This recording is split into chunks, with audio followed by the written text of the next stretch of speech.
The following podcast contains real reviews and the ridiculous reactions of two would-be oracles of the internet. The opinions expressed and presented are mere musings, so please humor their hijinks with a laugh and not by taking anything they say seriously. Seriously.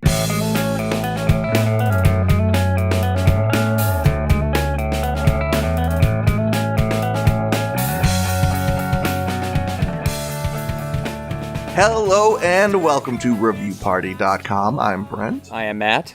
This is a podcast. It's on the internet. It's got funnies. It's got laughs. It's got reviews. Internet reviews. Three Wolf Moon style baby Google reviews. Amazon, Kohls.com. That kind of stuff. I don't know. That covers it, right? We hit it. Yeah, people are weird in public and online, and we find the weirdness online and we make it even more public than it already was. I'm glad you said that because I think more than one of today's reviews, I was just like, man, this isn't forwardly unhinged like many famous online reviews, but I think there's an underlying terrifying social unhingedness at play. Okay. What a segue. I'll jump right in. Yeah, this one kind of unsettled me. It's something we have a lot of experience with as guys that went to college. From Amazon, shower shoes, quick-drying, non-slip, comfortable men-women house slippers. A. Collins, titles they reviewed, Satisfied, a Skeptic.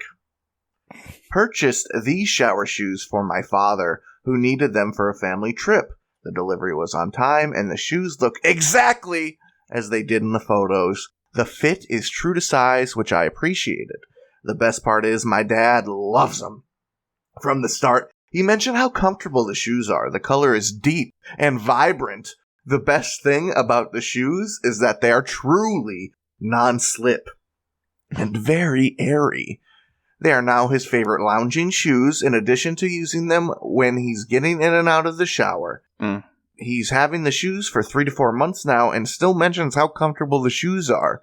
My dad can be a bit hard on shoes, but these are very durable. I would recommend these to anyone 5 stars. Okay. Your dad's wearing these in the showers and then he's just taking that everywhere in the house? Yeah, he's just letting that shower juice, all that dirt and that grime trickle on down. That funk that gets implanted in the soft, cushy sole of those slip slons.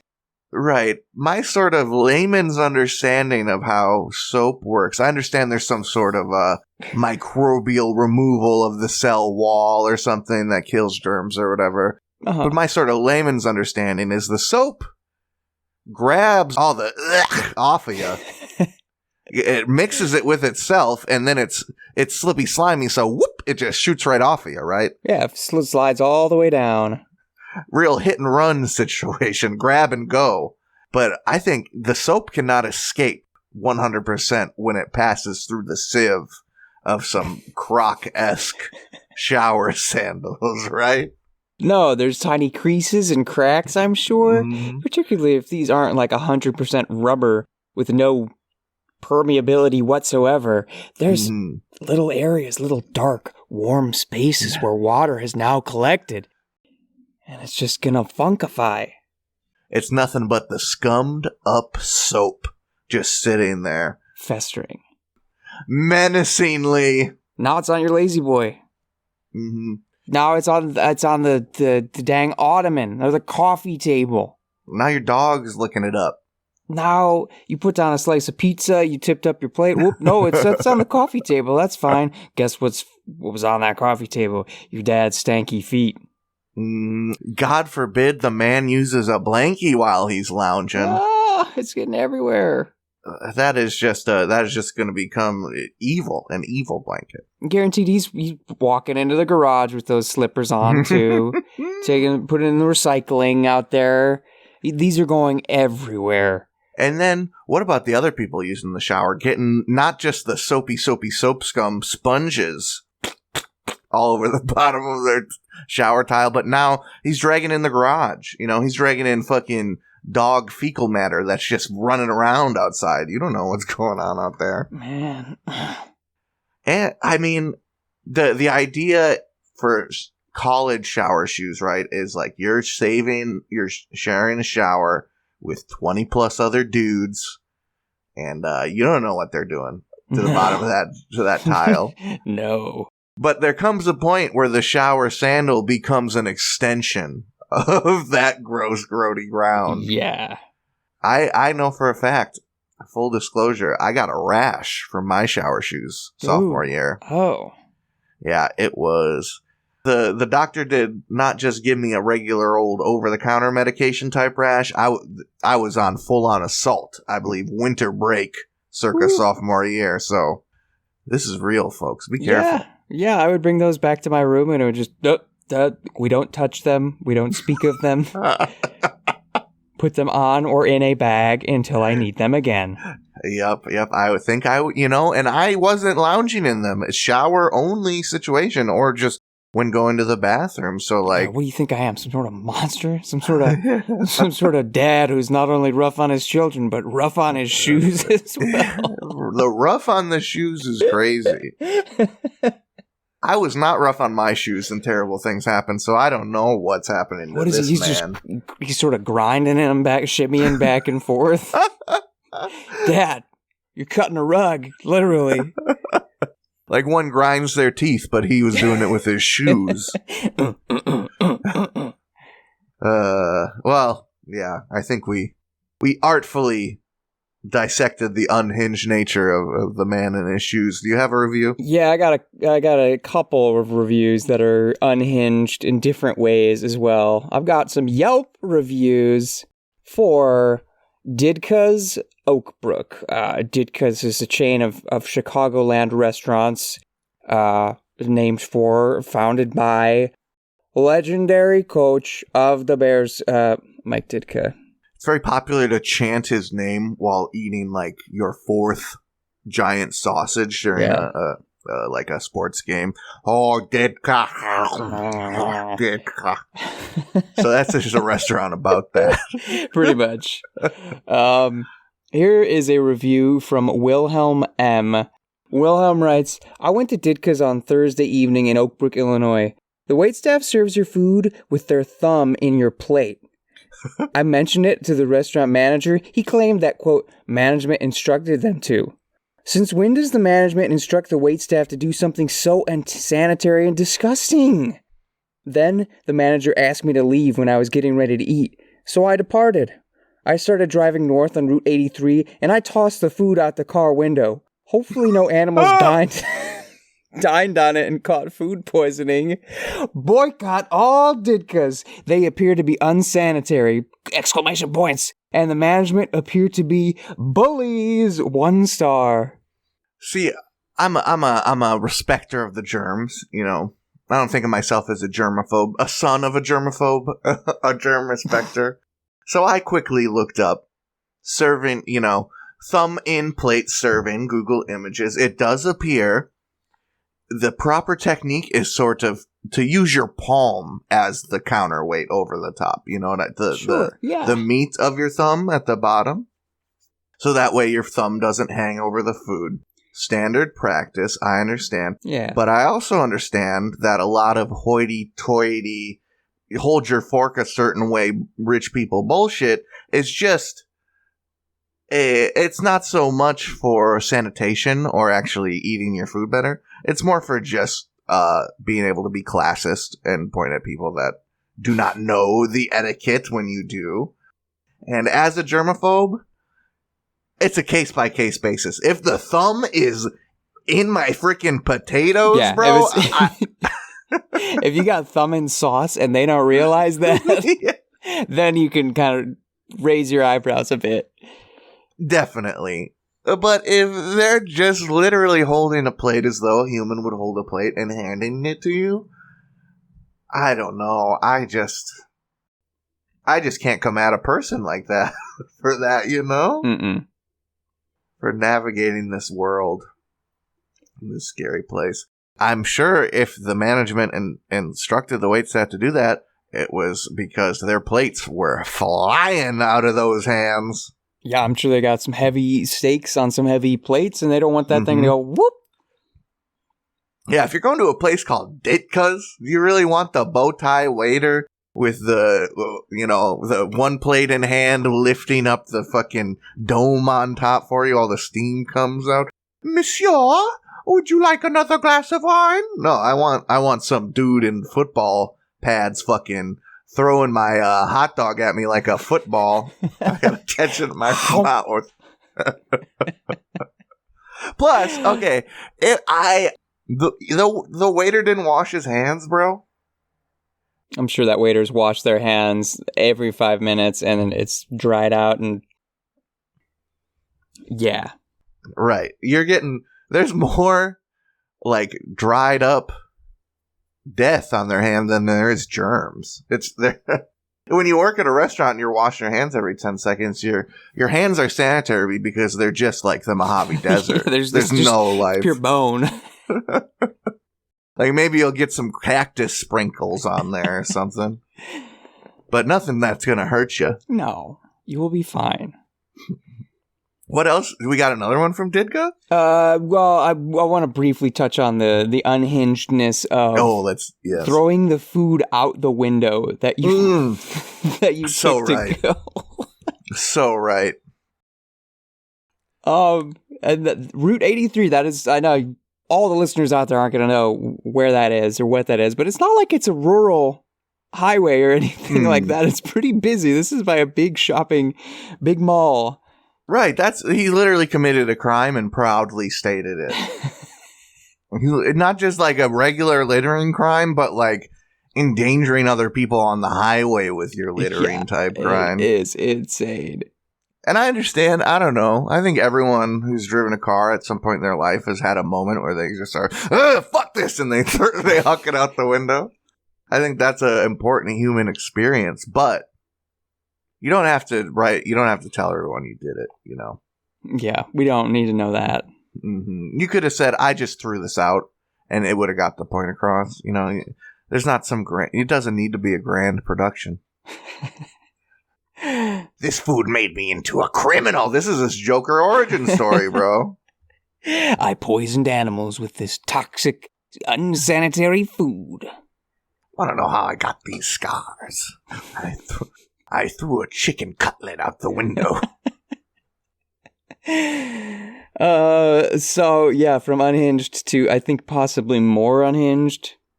This is a review from William B., who lives in Oak Brook, Illinois. William writes, absolutely terrible website. Absolutely terrible. Unable to open their menu.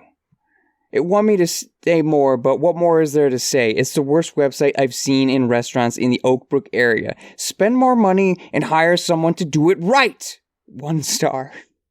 I think Yelp is a place for restaurant reviews, not restaurant website reviews. 2 months later, he writes an update. Absolutely terrible website. This time, the dinner menu wouldn't open at all, but the other 4 would. Spend the money and get a decent website. I'll go to a different restaurant. There are lots of options in the Oak Brook area, so you've lost a potential customer due to your poor website. 1 star. Bro, they do not want you as a potential customer. They're good. If I ran a restaurant and someone was bitching because my website wasn't working perfect, bro, I do not want you in my restaurant. You sound fucking annoying. 5 months later, updated review. Oh, no! Ditka has one of the worst websites in the industry. I'm unable to just look at a menu. It just keeps freezing. Don't cheap out and have someone build a good interactive website. 1 star. Please go outside. Please. It sounds like he's getting around Oak Brook. Just pull up and ask to look at a menu. I'm sure they'll give you a photocopy, brother. You can keep that on file. Yeah. Heck, they might even just give you a cool, solid laminated menu. I love those. Ooh.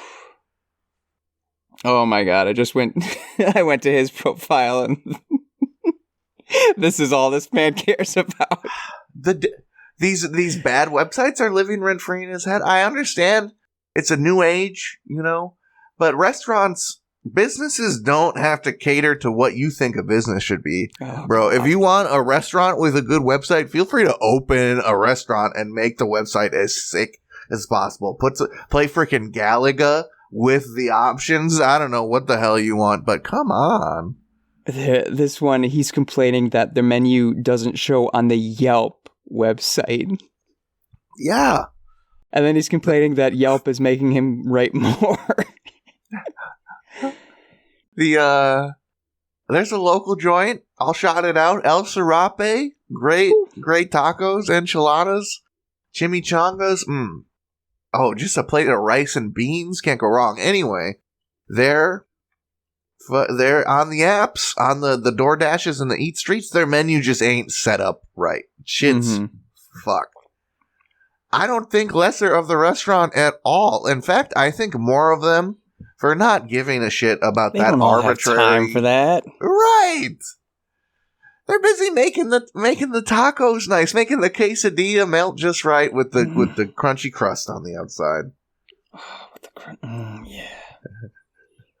Like, you think these mom and not that Ditka's a mom and pop shop, definitely not. Sure, I understand. You can yell at corporations for whatever you want, but they got infinite time and money. Like, how much do you want the menu prices to go up in order for you to have a nicer website? Right, for them to pay. You gotta think of the bigger picture.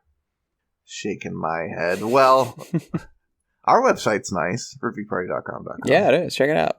We should get them to review our website. We don't got enough people talking shit about us. This one's pretty quick. I'll jump it in before the break, I think. From Amazon, Utopia, bedding, queen, bed, sheet, set, 4-piece, bedding, brush, microfiber, shrinkage, fade resistance, easy care, queen gray. You know, we're looking for that shrinkage resistance. I got big problems with that. DM Pepperata titles their review soft. They write, these sheets are very soft and they fit the bed very well. I purchased these on a whim because I liked the color and the price was great. I was not expecting to be as happy with them as I am. They are very comfortable and durable. They are great for the guest bedroom and they wash and wear very well. 5 stars. Unsettled. Taking the guest bedroom sheets for a ride here, They gotta brother? be durable here. My guests need a nice stretch. My guests are rough on sheets.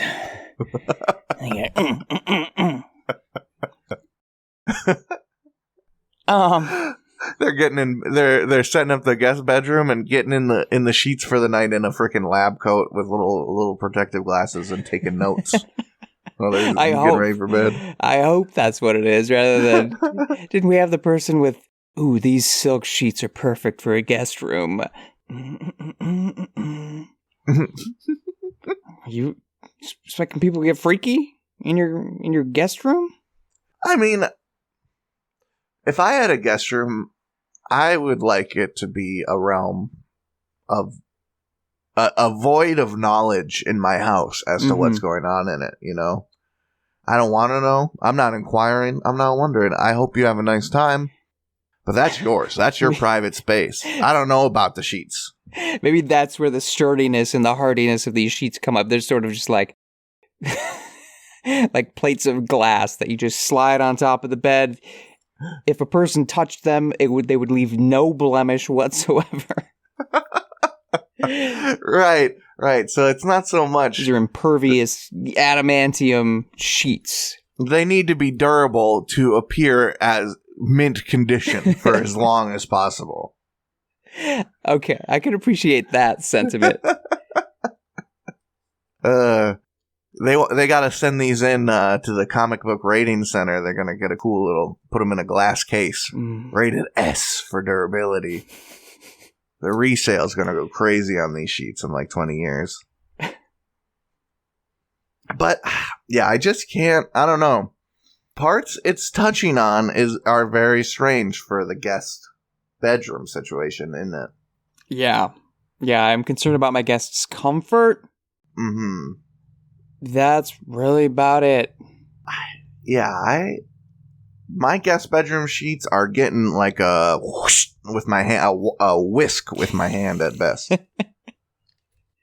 What I can discern from that is it's going to have to be enough. I'll wait for feedback. I'll wait for feedback from the next guest. Hopefully this was based off of the first guest feedback. Yeah, well, did his guest say, those sheets are a little flim. Those sheets, my leg went right through them. Pulled up the sheets and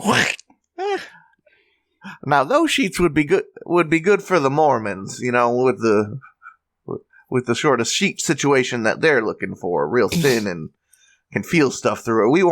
What we're looking for is durability. I want the Russian iron curtain underneath me. Duck canvas. Keep me safe from the rain.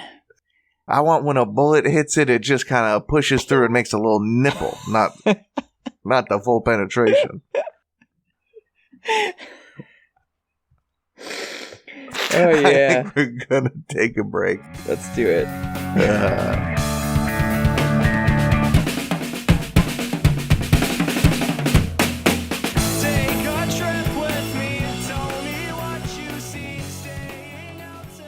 Hey everybody, thank you for listening to our lovely little podcast.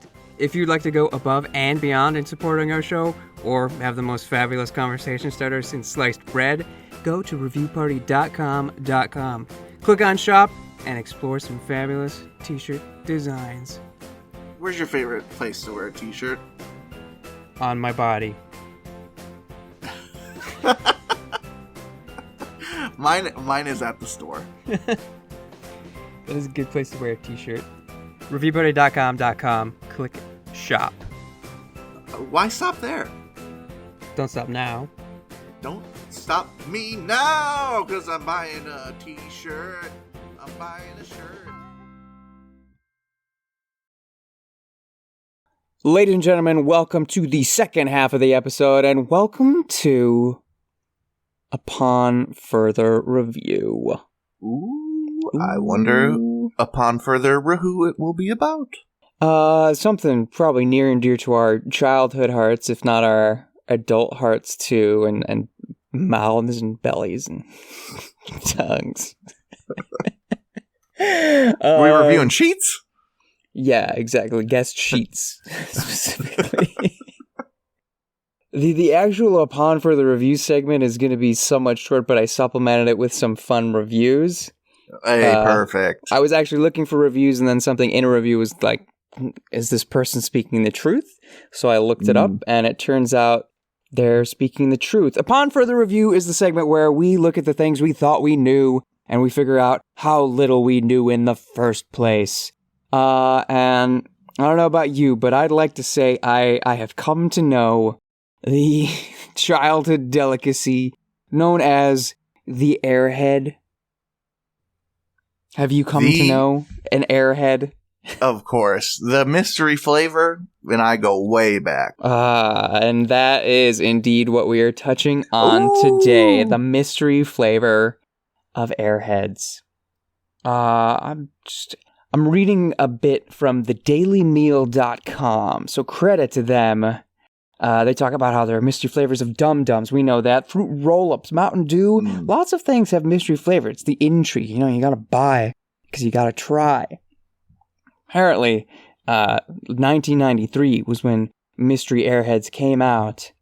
And everyone knows they're darn cool.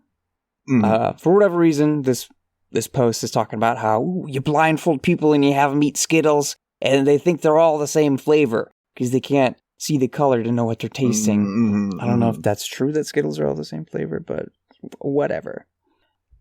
Apparently, the idea for white mystery airheads in general came from someone writing in a letter to airheads.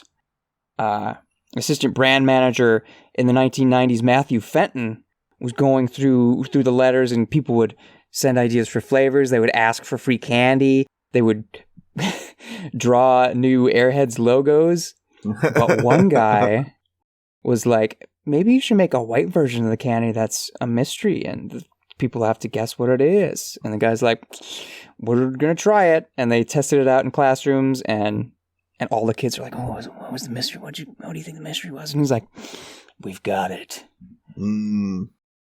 But apparently, various sources it led me to the same conclusion. So the standard Airhead flavors are strawberry, cherry, orange, grape, green apple, and raspberry. I don't know why watermelon's not on there, but watermelon's in there too. Green apple is superior. Agreed. I'll fight anyone on that. Agreed. And apparently, White Mystery is going to be different from batch to batch. There's no consistent formula for the White Mystery Airheads flavor because, in a cost-saving move from the manufacturers, they don't stop the assembly line or clean equipment between batches of different flavors. It just keeps running from flavor to flavor to flavor to flavor. And when they're making the white, they just don't add any dye. They just let it rip, huh? They just let it rip, and they're like, this is kind of in between cherry and an orange, but let's not put any red in there or any orange in there. Just leave it white.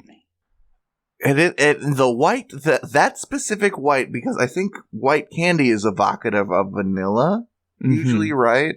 Maybe they put a little yellow tinge in there for the cream sort of vibe. Right. But yeah, the Airheads white is truly like a blank white. It's pure white. It's eggshell almost. It doesn't look like white. It looks like a void. I think that adds a lot to it. So, with that in mind, I went and collected a bunch of Airheads reviews that all have something to say about the mystery flavor. These are from Amazon for Airheads candy bars, which just sounds weird to say. Bulk variety package.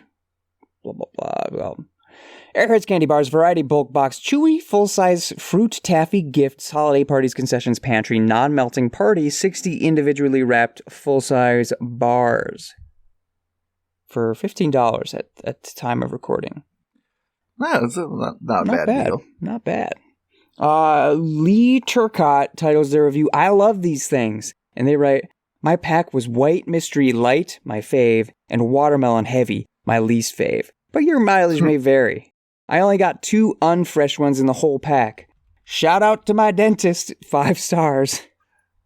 The unfresh. He was looking out for the unfresh ratio. To keep track over 60. Yeah, that's...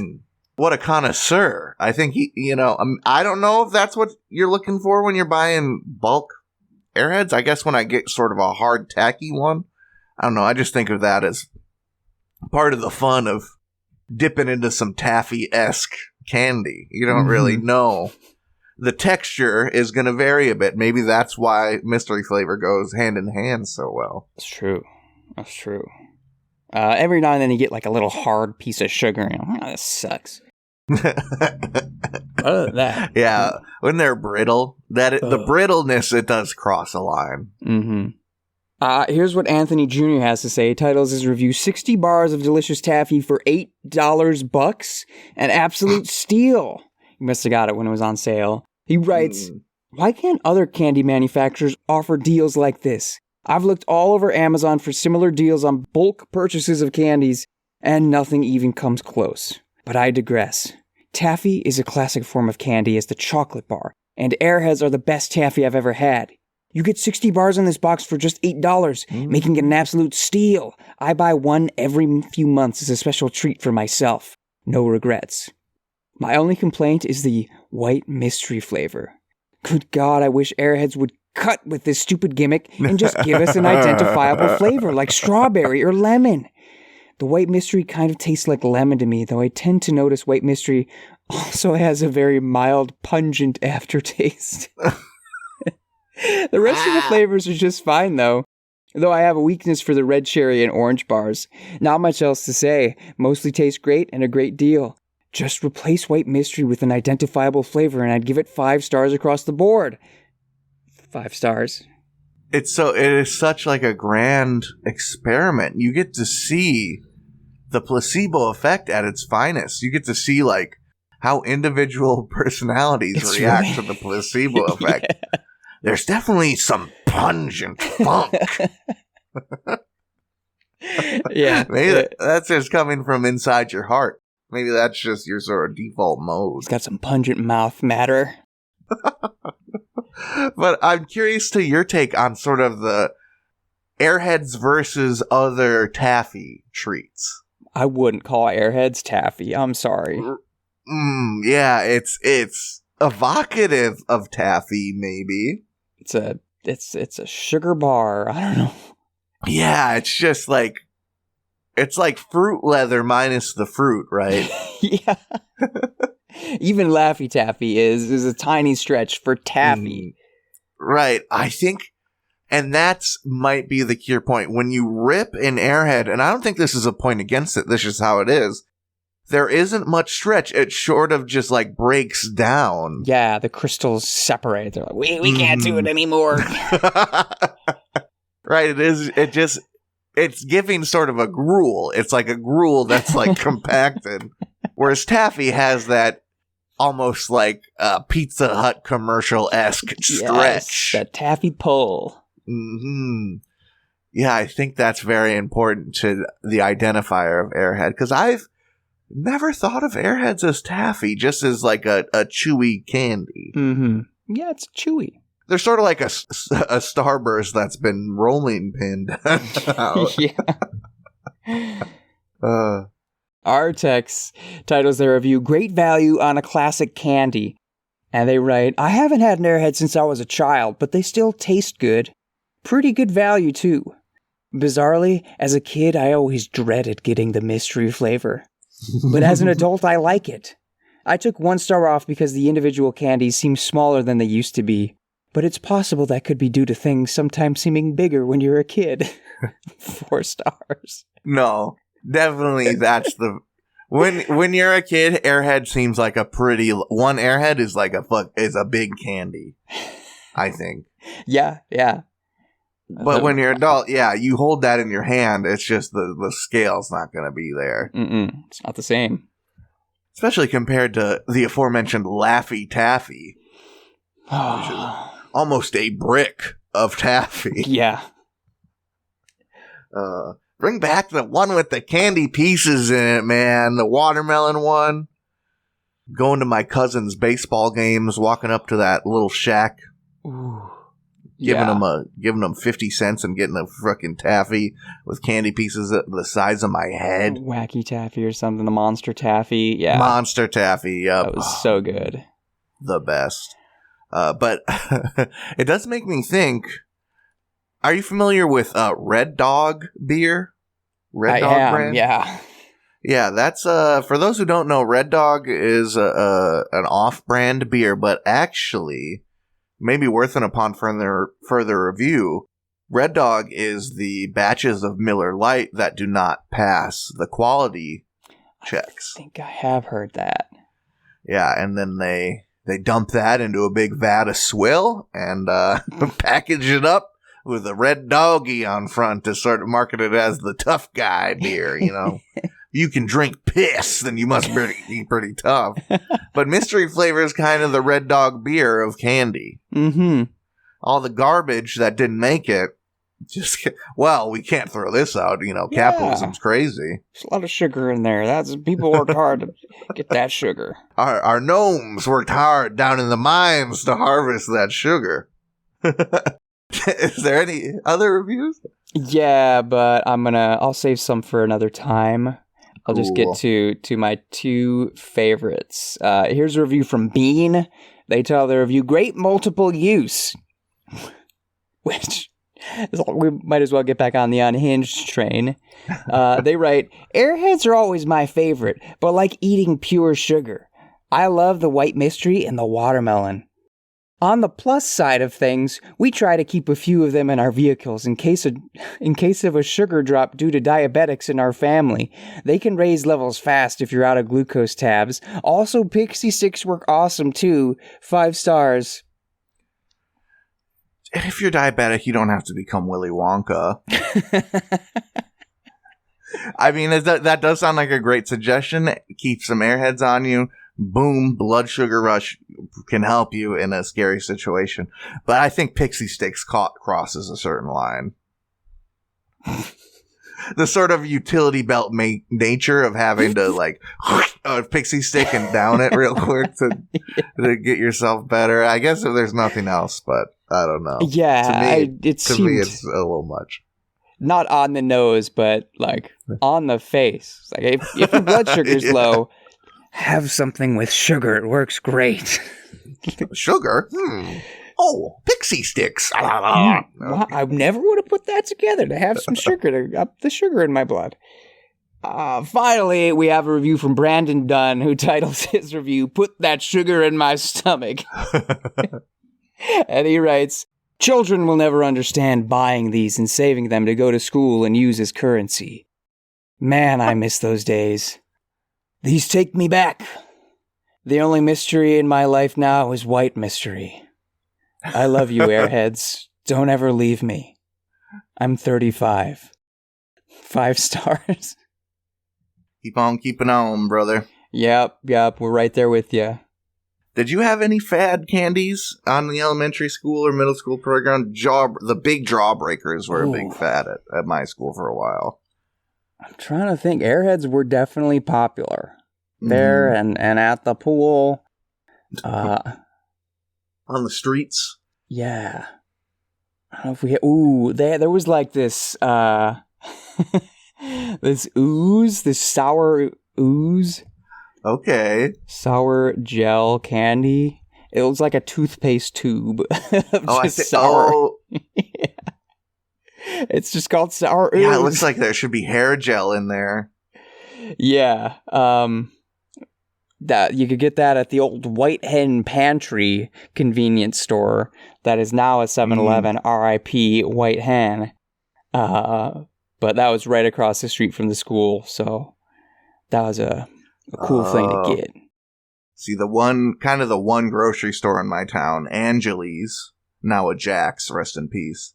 They opened a candy sort of wall, the bulk candy wall. Yes. And the giant Jawbreakers were there, and kids just started bringing them to school, and you just sit and it was like an achievement. You would show everybody you got to the sugar bowl in the center and stuff, and it was very much like everyone was keeping track of everyone's Jawbreaker progress.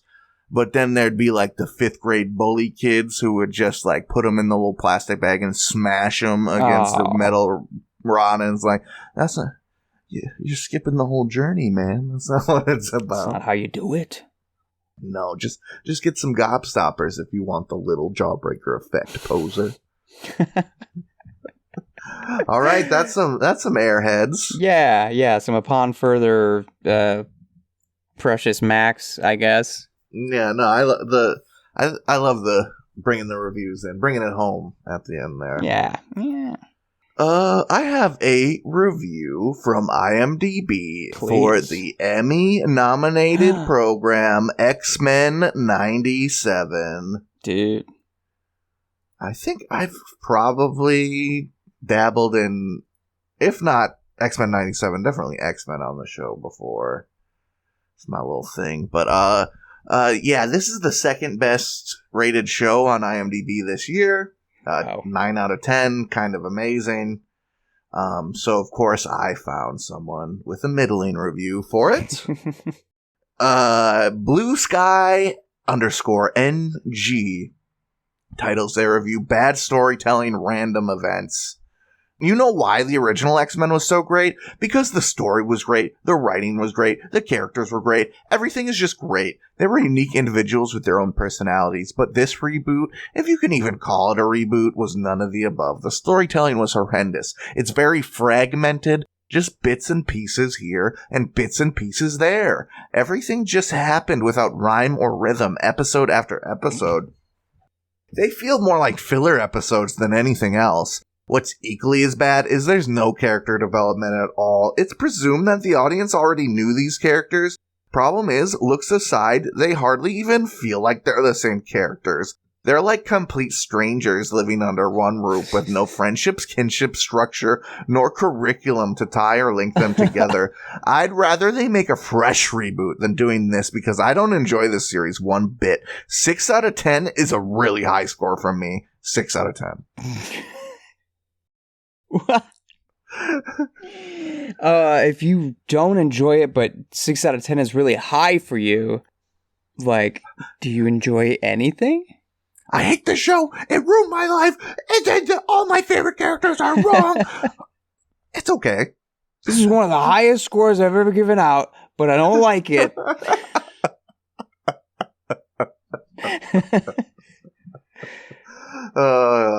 Yeah, I mean, it's who are they convincing here? I guess what's the point you're trying to make, huh? Yeah. What is going on? Well, as an X-Men fanboy, what I immediately took issue with was the fragmented nature of the story, right? The lack of good character writing. So I got pulled up the X-Men animated series episode list. I think kind of every season is going to display the point I'm going to make, but here's season 2's lovely. So let's take a ride, episode description by episode description, to see how consistent this show is with its storytelling. Season 2, episode 1, Till Death Do Us Part, part 1, start with a 2-parter. Okay.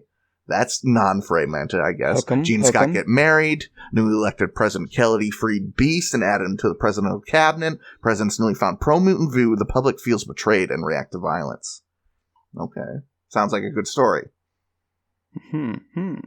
Episode 2, Scott and Jean are secluded on an island for their honeymoon, but gets cut short by Mr. Sinister. As Morph continues to get his revenge plans, he starts losing motivations. The friends of humanity have began to rally. So 3 different villains? We're jumping around a bit.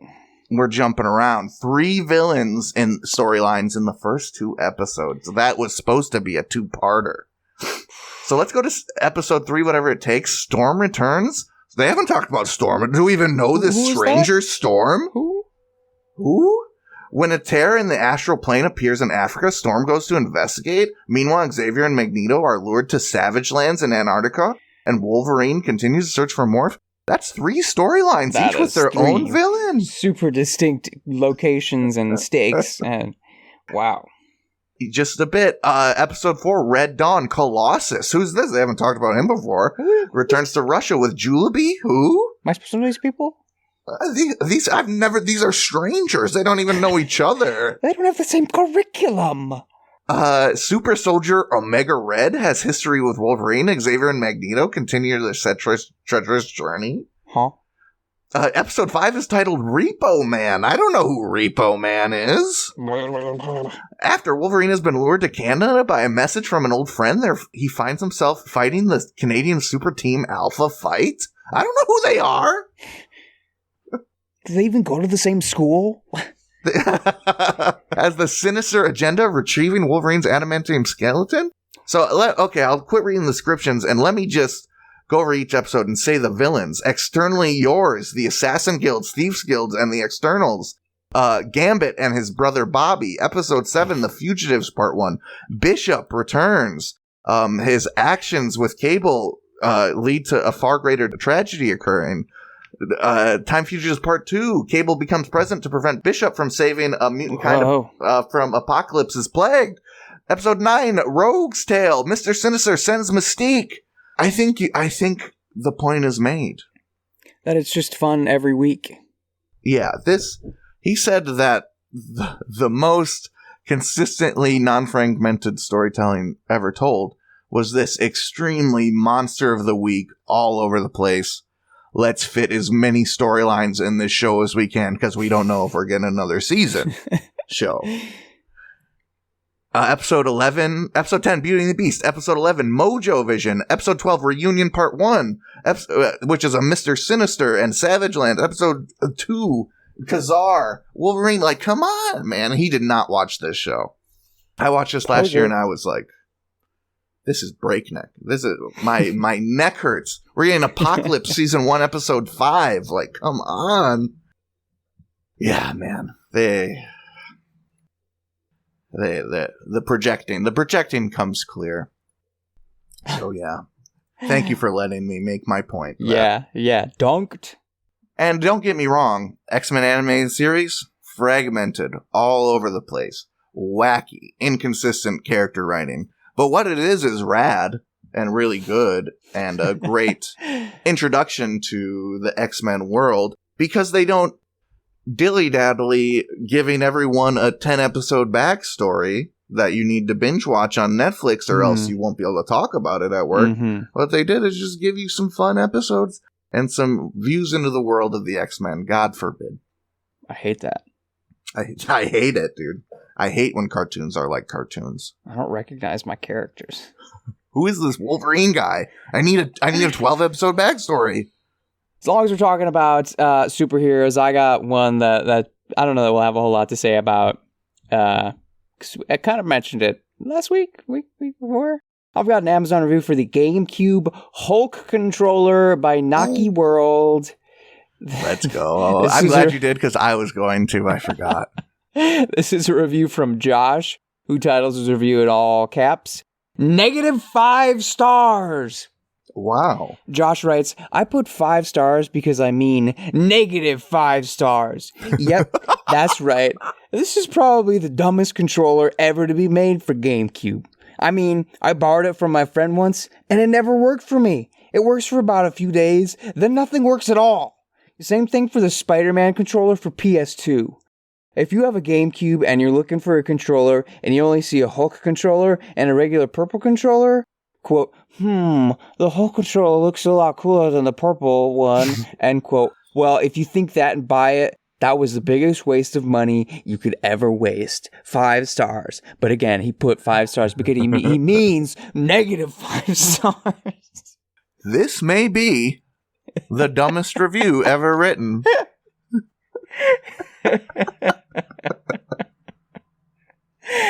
Oh, yeah. Circa August 27th, 2003. So this, man, I thought this was a guy looking back, just like randomly professing his hatred. No, this was in the moment. This rage. Deep in the battle with the Mad Catz controllers.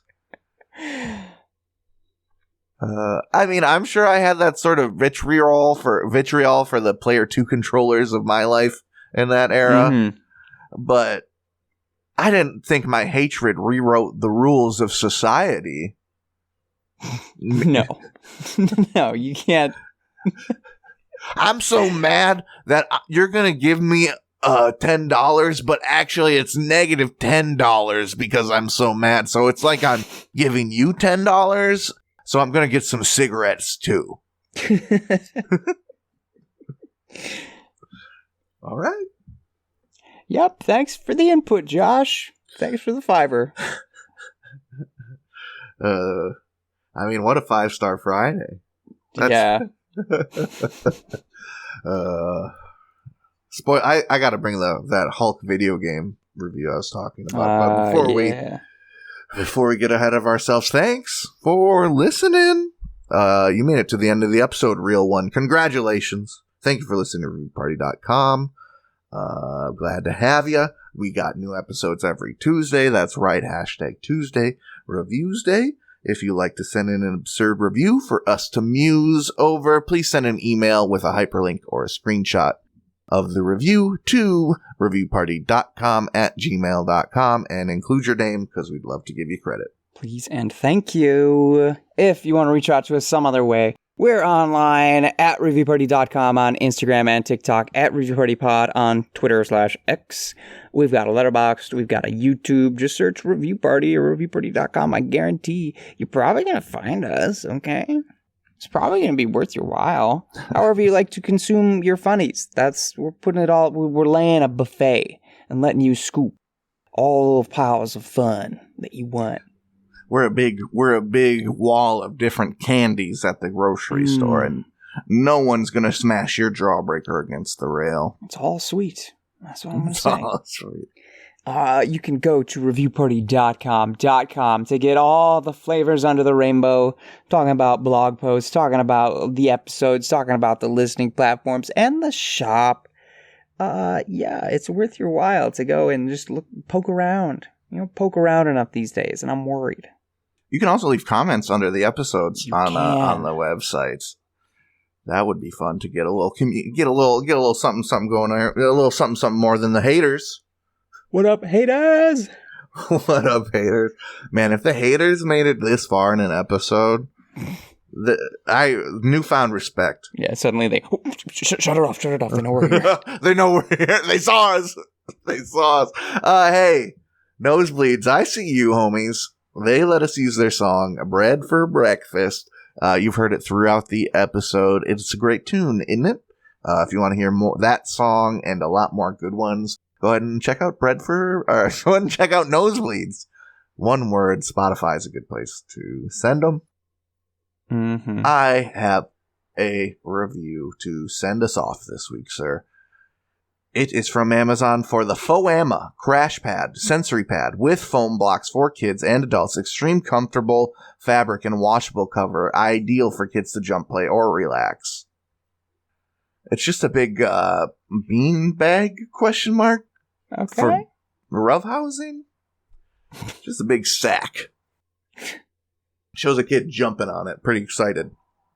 EV titles their review great. They write, I bought this for my grandson. It has been great for him. He loves to jump on the couch and run into things. Now he has a safe place to bounce. 5 stars. That's what we're all looking for, is safe place to bounce.